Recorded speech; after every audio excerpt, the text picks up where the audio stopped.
Bonjour à tous, bienvenue sur Vite Magique, la chaîne de cours par correspondance pour sorciers débutants. Aujourd'hui, cours d'histoire de la magie avec le professeur Beans. C'est sur un ton monotone et soporifique qu'il va vous raconter ce qui a été oublié à travers l'histoire. Sortez vos plumes et commençons. On dit que le nom Ollivander voudrait dire celui qui possède une baguette d'olivier. Ne poussant pas en Grande-Bretagne, cela voudrait dire qu'à l'origine, les premiers Ollivander venaient d'un pays méditerranéen. Monsieur Ollivander lui-même pense que l'arrivée de ses ancêtres en Grande-Bretagne remonterait au premier centenaire de notre ère avec l'arrivée des Romains. La famille Ollivander, déjà fabricante de baguettes de renom depuis l'an 382 avant Jésus-Christ, ouvrit très vite des étals et ensuite des boutiques, pour finir au chemin de traverse. Les baguettes de cette époque étaient rudimentaires, et donc de piètre efficacité. Garrick Ollivander, né un 25 septembre, d'un père sorcier et d'une mère moldue, a été bercé depuis sa plus tendre enfance dans le commerce familial. Mais très jeune, Garrick nourrissait des ambitions pour améliorer la qualité de leurs baguettes.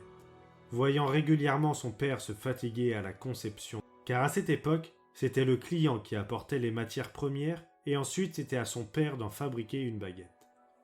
Certains n'apportaient pas de bois noble, propice à une bonne baguette, ni à un cœur convenable. Certains apportaient des poils de moustache de leur flaireur, ou encore une tige de dictame qui avait par le passé sauvé d'un empoisonnement son grand-père. C'est pour cela qu'après avoir fini ses études à Poudlard en tant que serre d'aigle, qu'il se mit à faire des recherches novateurs, tenaces voire fanatiques, pour découvrir le secret d'une baguette idéale à chacun. Le bois tout d'abord. Il n'est plus question de prendre n'importe quelle branche d'arbre commun. Il a fallu déterminer quels arbres ont assez d'essence magique, car comme les humains, seule une poignée d'arbres ont ce don. Bien sûr, il est plus facile de les trouver lorsqu'il s'y trouve des beaux trucs, car ne vivant que dans les arbres aux propriétés magiques. Ensuite, il se pencha sur le cœur des baguettes. Là encore, seules des matières rares, nobles et onéreuses ont suffisamment d'essence magique pour convenir à la fabrication de baguettes, d'où il serait fier de donner le nom d'Ollivander. Il en découvrit 3, et ne se servira jamais d'autre que cela. Après toutes ces recherches, il se rendit compte que tout ce qui compose une baguette a une caractéristique propre. Les bois agissent presque comme un humain, avec un caractère propre qui apprend de son utilisateur. Si vous avez fait votre test sur Pottermore, ou Wizarding World maintenant, vous savez en quel bois est faite votre baguette, son cœur, quelle taille fait-elle, et aussi sa flexibilité. Nous allons énumérer les caractéristiques de chacun des 38 variétés. Commençons par l'acacia, bois extrêmement capricieux et difficile à utiliser. L'acacia ne révèle que rarement leur pouvoir aux sorciers, autre que leurs propriétaires.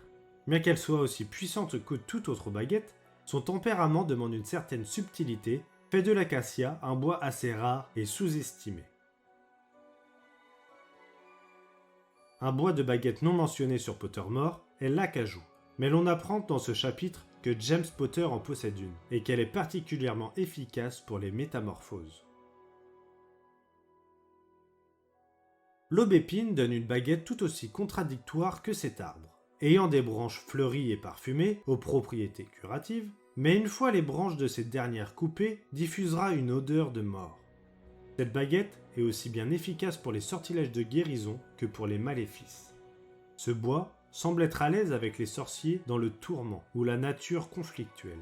Assez difficile à maîtriser, seuls les sorciers talentueux pourront la pratiquer. Et si elle n'est pas manipulée correctement, les sortilèges peuvent avoir l'effet inverse. Avec ces caractéristiques, il n'est pas étonnant d'apprendre que Malfoy possède une baguette d'aubépine. L'aulne, souvent associé aux sorciers les plus aguerris, sont fréquemment très rigides et de caractère entêté et opiniâtre. Mais elle recherche chez son sorcier un caractère contraire, convenant généralement aux sorciers attentionnés, obligeants et sympathiques. Ces baguettes, une fois associées à leur compagnon idéal, se montrera d'une grande loyauté et d'une tout aussi grande noblesse. Les baguettes en bois d'aulne sont les meilleures pour tout ce qui est sortilège informulé. Cette fois, vous serez peut-être plus surpris d'apprendre que Quirrell possède une baguette de ce bois. Le cèdre, possédant une force de caractère et une loyauté peu commune, s'associe généralement à un sorcier faisant preuve de discernement et de perspicacité. Ces sorciers réfléchis font également de dangereux adversaires, surtout si l'on s'en prend à une personne qu'il chérit. propriétaire connu, Horace Slughorn. Bois de baguette très rare et de haut prestige, le bois de cerisier est très prisé par les élèves de l'école de sorciers japonaise de Maoto-kuro. Bien loin de l'image de l'arbre fleuri, le cerisier confère une baguette des plus mortelles, surtout associée au ventricule de dragon. C'est pour ça qu'elle est fortement déconseillée aux sorciers ne faisant pas preuve d'une grande maîtrise de soi, et ne possédant pas une force mentale exceptionnelle. Neville et Lockhart en sont les dignes et moins dignes possesseurs. Le charme, bois raffiné et sensible, a une grande capacité d'adaptation et une grande fidélité, si bien que la baguette s'adapte au style de magie de son sorcier, et qu'il sera presque impossible à quiconque ne serait-ce de lancer qu'un sort basique. Elle apprendra et respectera le code d'honneur de son propriétaire, et, ne dérangeant jamais à l'une de ses règles, bénéfiques comme maléfiques. Le charme choisira un sorcier talentueux et à la passion pure, voire obsessionnelle, comme Ollivander pour les baguettes, ou encore Victor Krum avec le Quidditch. Les baguettes de châtaignier sont attirées par les sorciers possédant un talent pour la botanique, le domptage d'animaux fantastiques et qui ont un talent inné en vol sur un balai. Le cœur qu'elle possède influe grandement sur ses caractéristiques. Combinée à un ventricule de dragon, la baguette se tournera vers un sorcier s'intéressant à la luxure et aux biens matériels, peu importe par les moyens employés pour les obtenir. Mais associée au crin de licorne, la baguette se tournera vers un sorcier soucieux de justice sous toutes ses formes. C'est un bois de baguette assez fréquent chez les membres du Majon Mago, le tribunal des sorciers, où 3 présidents s'y sont succédés. Peter Pettigrew possède une baguette de châtaignier, avec bien évidemment un cœur de ventricule de dragon. Et le second sorcier à avoir ce bois de baguette, mais cette fois avec un cœur de plume de phénix, est le professeur Sylvanus Brulopo, dont nous reparlerons très bientôt. Le chêne blanc, étant aussi loyal que son sorcier, exigeant de lui force, courage et fidélité. Ne pouvant être recueilli qu'entre les solstices d'hiver et le solstice d'été, la baguette se tournera vers un partenaire possédant une puissante intuition et une certaine affinité avec les créatures de la nature et les plantes. Le chêne rouge à présent. Les baguettes de ce bois s'associent aux sorciers à l'esprit vif, aux touches délicates et à la capacité d'adaptation. Bois fréquent chez les duellistes, à la réactivité et d'une rapidité exceptionnelle. Ces baguettes sont parfaites chez les sorciers inventant de nouveaux sortilèges qui leur sont propres. Le bois de cornouiller est malicieux, espiègle mais également capricieux, refusant la plupart du temps de jeter les sortilèges informulés. Les baguettes chercheront un sorcier qui saura leur faire vivre des situations amusantes ou excitantes, mais saura être tout aussi efficace pour des sortilèges plus puissants et remarquables lors des moments voulus.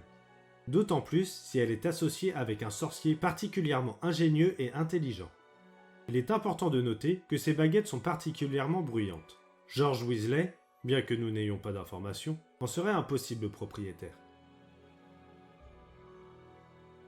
Le cyprès est considéré comme le bois le plus noble qui soit. Dans les écrits de Geraint Ollivander, un ancêtre de Garrick ayant vécu au Moyen-Âge, a écrit qu'il était toujours honoré de trouver son propriétaire à une baguette de cyprès, car il savait que la sorcière ou le sorcier à qui il la confiait connaîtrait une mort héroïque. De nos jours, cela est moins systématique, n'étant plus dans une époque aussi meurtrière, mais ces baguettes choisissent tout de même des braves et des audacieux qui seraient prêts à se sacrifier si la situation le demandait. Il n'est guère étonnant que le cyprès soit associé à un Gryffondor, qui n'est nul autre que Lupin. Le bois d'ébène, d'un noir de jet, est parfait pour le combat et la métamorphose. Ces baguettes trouvent leur place auprès des marginaux, non conformistes et très individualistes, mais qui ont le courage d'être eux-mêmes. Des sorciers qui ne se laisseront pas détourner de leurs objectifs et sera toujours fidèle à ses convictions. C'est pour cela que l'on peut retrouver des baguettes en bois de cyprès autant dans les rangs de l'ordre du Phénix que les Mange-Morts, ou encore les Aurores, comme Percival Graves. Le bois d'épicéa est capable de produire des effets flamboyants et particulièrement spectaculaires, mais il lui faudra pour cela se trouver un partenaire audacieux, avec de la poigne, avec une dextérité particulière et un grand sens de l'humour. Car entre les mains maladroites d'un sorcier prudent ou de nature inquiète, celle-ci deviendra très dangereuse. Cette baguette serait adaptée à Fred Weasley, mais là encore, nous n'avons pas d'infos. Le bois d'érable produit des baguettes recherchant un sorcier qui a de l'ambition et qui a le goût de l'aventure, comme des explorateurs ou des voyageurs. Si cette dernière s'encroute dans un quotidien sans magie, sa magie deviendra pesante et terne. Le bois de frêne est l'un des plus fidèles des bois, ne devant être légué, prêté ou même donné à quiconque, car sinon elle perdra toute capacité et pouvoir magique, d'autant plus combiné au crin de licorne. Les baguettes faites de bois de frêne ne seront pleinement efficaces qu'avec des sorciers courageux et entêtés, qui ne se laisseront jamais détourner de leurs objectifs. Mais jamais elles ne choisiront quelqu'un de rustre, arrogant ou présomptueux. La première baguette de Charlie Weasley est en frêne, et sera donnée à Ron pour sa première et seconde année. Cela peut expliquer sa difficulté à exceller en sortilège. La baguette du magi-zoologiste Norbert Dragono est également faite de ce bois. Le frêne, ayant une bonne essence magique, peut également servir pour la fabrication de balais volants. Le bois de hêtre possède une brillante réputation de par sa subtilité et un art de la magie rarement égalé par les autres bois. Elle recherchera chez un jeune sorcier une sagesse avancée pour son âge. Et l'idéal pour un sorcier adulte, c'est qu'il possède une grande expérience et compréhension du monde qui l'entoure. Mais les baguettes en bois de hêtre seront de piètre puissance si son propriétaire est un intolérant à l'esprit étroit.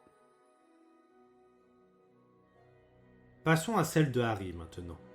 Faite en bois particulièrement rare pour une baguette, le hou. Ce bois choisira en général un sorcier qui se trouvera à mener une quête périlleuse et souvent spirituelle. Dotée d'un pouvoir protecteur, elle sera également une sorte d'aide pour ceux qui ont un penchant pour la colère et l'impétuosité. Parfait donc. Le cœur de cette baguette influe grandement sur la performance de celle-ci. Il est déconseillé de la jumeler avec une plume de phénix, la rendant volatile. Mais si cette combinaison trouve le sorcier idéal, alors rien ni personne ne pourra se mettre en travers de leur chemin. Autre baguette d'une grande rareté, le bois d'if ne cherchera pas un sorcier timide ou médiocre. Excellent dans les duels ou autres maléfices, elle sera tout aussi efficace pour la protection d'autrui. Ces caractéristiques fait d'elle une baguette appropriée autant chez les héros que pour les canailles.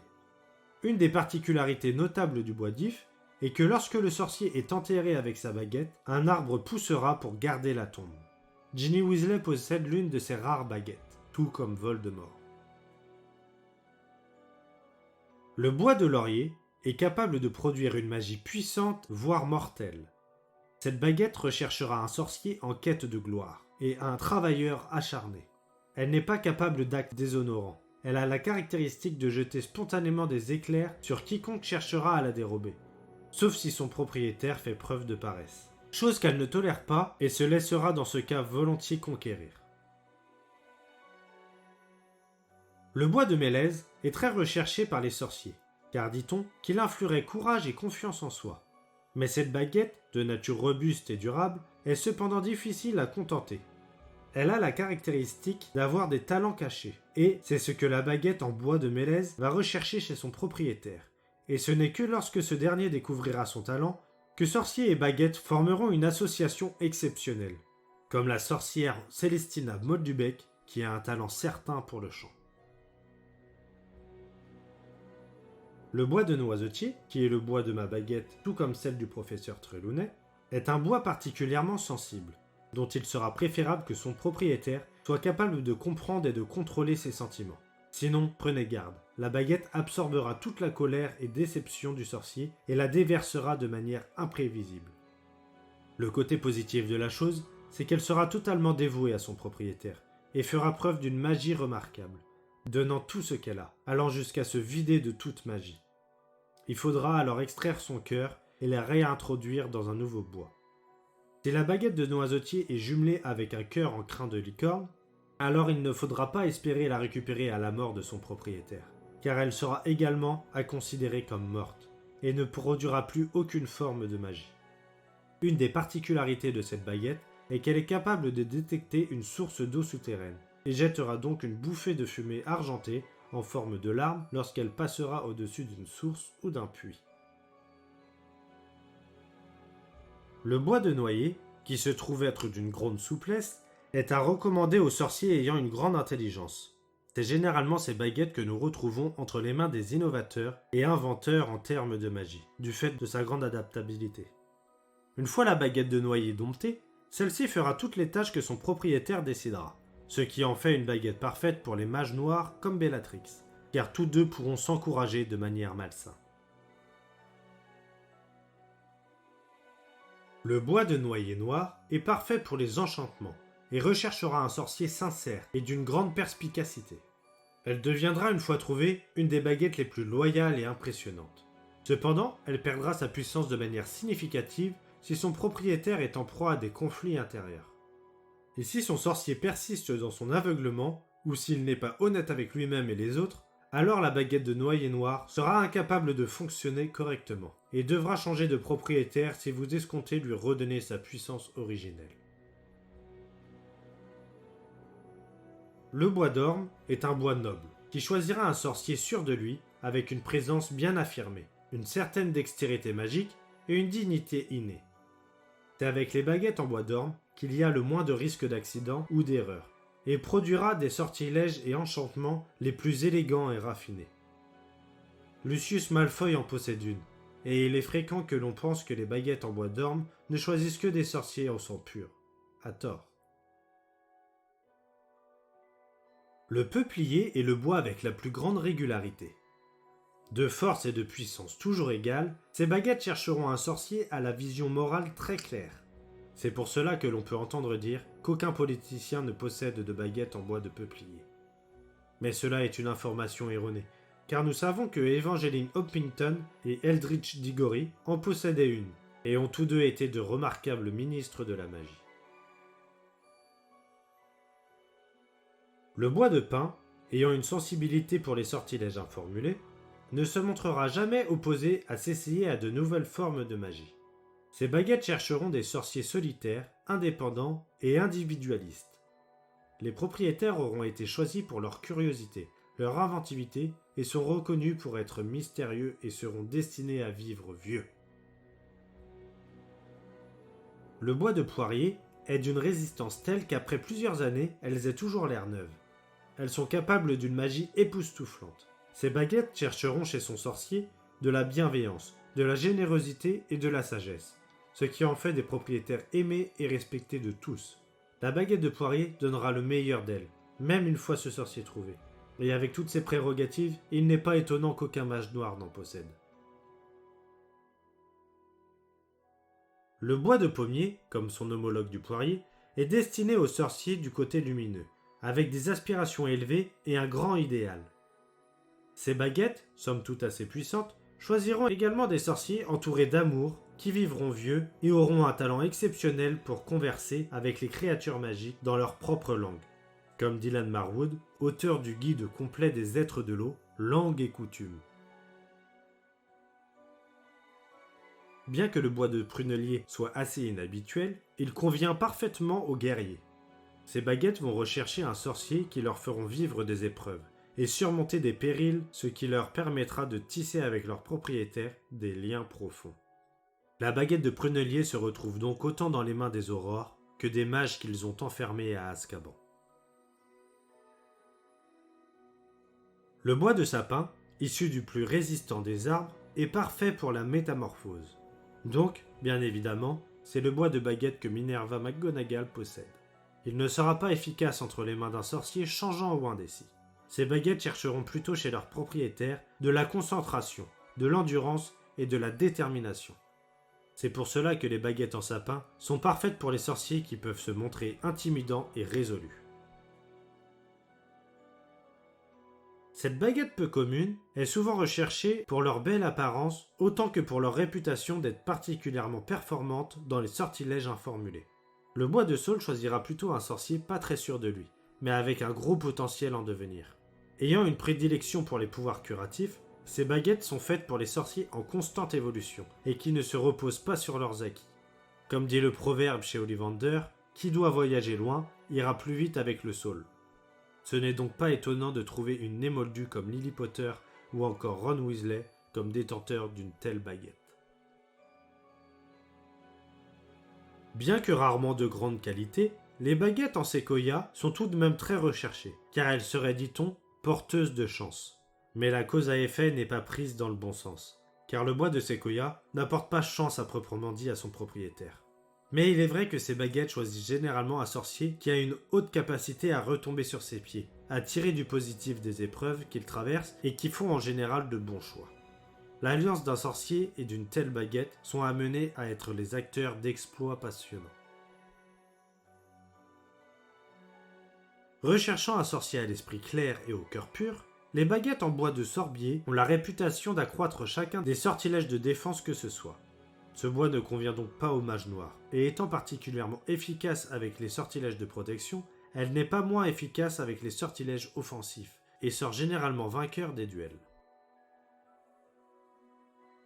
À l'instar du sorbier, qui a la réputation de porter chance, le sureau quant à lui a la réputation infondée de porter malheur. Les deux sorciers possédant le bois de ces baguettes semblent presque toujours avoir une certaine affinité. Faite du bois le plus rare, cette baguette cherchera toujours un maître aux capacités exceptionnelles. Bien qu'elle ait d'incroyables pouvoirs, elle n'hésitera pas à lui faire défaut si elle sent qu'un sorcier lui est supérieur. C'est pour cela qu'elle a mauvaise réputation, et ne reste pas en possession d'un sorcier bien longtemps. Pas étonnant que seul Dumbledore ait réussi à la conserver pendant 52 ans. Faisant partie du bois de baguette les plus appréciés au monde, le sycomore recherche avant tout de l'aventure, les expériences nouvelles et les quêtes.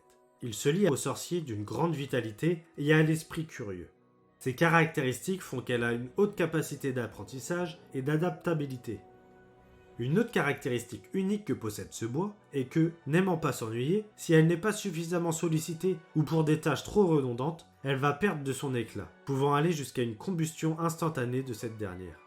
Événement assez fréquent auprès des sorciers d'un âge avancé. Faisant partie du bois donnant les plus belles baguettes, le tilleul argenté était particulièrement prisé au XIXe siècle. Celles-ci ont la réputation d'être particulièrement performantes entre les mains de sorciers pratiquant la divination ou la légimancie. Lors d'une telle affiliation, ces sorciers faisaient preuve d'une renommée toute particulière dans leur domaine. Le bois de tremble donne aux baguettes une couleur blanche, semblable à de l'ivoire. Exceptionnel pour les ensorcellements et les sorts de combat, c'est une baguette toute désignée pour les duellistes. C'est même un des critères d'adhésion du club de duel du XVIIIe siècle, les lances d'argent. Les sorciers ayant été choisis par une baguette en tremble sont en général de nature déterminée, forts d'esprit et possèdent l'âme d'un révolutionnaire. Vous ne serez pas étonné d'apprendre qu'Hermione possède une baguette en bois de vigne si je vous dis qu'elle se lie à un sorcier avec une grande ambition, une personnalité aux profondeurs cachées, capable d'étonner même leur entourage les plus proches, et ont une vision du monde bien à eux. À l'origine, seuls les druides fabriquaient des baguettes en bois de vigne. Bien qu'Ollivander ait perpétré cette ancienne tradition, cela en fait une variété de baguettes d'une grande rareté.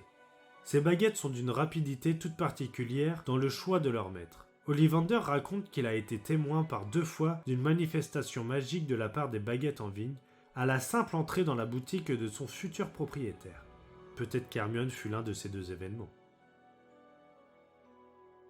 Bien, après toute cette longue énumération, passons à présent au cœur de baguette. Comme je l'expliquais en amont, Ollivander ne se contente plus que de 3 essences. La première est le crin de licorne. Bien que ne conférant pas une puissance particulière, elle demeure le cœur de baguette la plus constante et la plus fidèle à son maître. Il est très difficile de convertir une telle baguette aux forces du mal. Pouvant souffrir de mélancolie si cette dernière est trop souvent malmenée, cela peut engendrer la mort pure et simple du cœur et devra donc être remplacé par un nouveau crin. Le ventricule de dragon produit des baguettes avec une grande capacité d'apprentissage, et donc en découlera une magie des plus puissantes. Un risque d'accident en est donc accru, et bien qu'elles créent un lien avec leur maître, leur soif de puissance fera qu'elles n'hésiteront pas à changer d'allégeance en cas de défaite de leur propriétaire. Le ventricule de dragon est le cœur de baguette le plus répandu au sein des forces du mal, même si cela n'est pas une fatalité ni une exclusivité. La plume de phénix est le cœur le plus rare qui soit.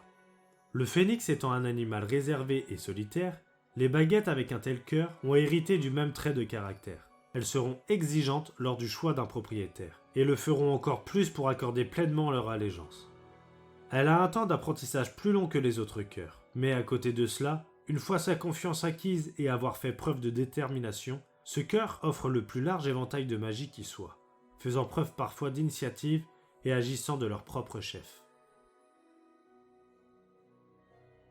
La taille des baguettes ne correspond pas forcément à la taille de son propriétaire.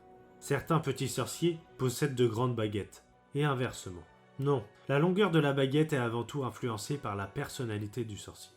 Plus la baguette sera longue, plus elle cherchera à en mettre plein les yeux. Un sorcier avec un fort caractère et une personnalité affirmée. A contrario, plus petite sera la baguette, plus elle recherchera un sorcier introverti, qui peut même avoir une carence. La longueur d'une baguette varie en général entre 22 et 35 cm pour vous donner un ordre d'idée d'où vous vous situez. Et pour finir, la souplesse. Cette dernière est déterminée par l'adaptabilité et la capacité à s'ouvrir aux changements. Comme par exemple McGonagall, qui est très stricte et droite sur tout ce qui est règlement et loyauté. Eh bien, elle possède une baguette rigide. Ou encore Harry, qui ne cesse d'évoluer, d'apprendre, d'adapter sa façon d'agir et de penser en fonction des événements auxquels il fait face. Eh bien, ce dernier a une baguette très souple. Et voilà, nous en avons fini avec cette longue énumération. J'espère que cela sera tout de même resté digeste. Pour ma part, comme je l'ai mentionné, ma baguette est en bois de noisetier et mesure 27,3 cm et est assez souple. Et à quoi ressemble la vôtre? Dites-le moi en commentaire. Si vous ne les avez pas déjà vus, les précédents cours d'histoire de la magie sont déjà disponibles. Le premier parlant des codes vestimentaires des sorciers et le second sur les Dursley. Likez et abonnez-vous pour vous inscrire à Vite Magique pour ne pas louper les prochaines leçons. C'est tout pour moi, vous pouvez y aller.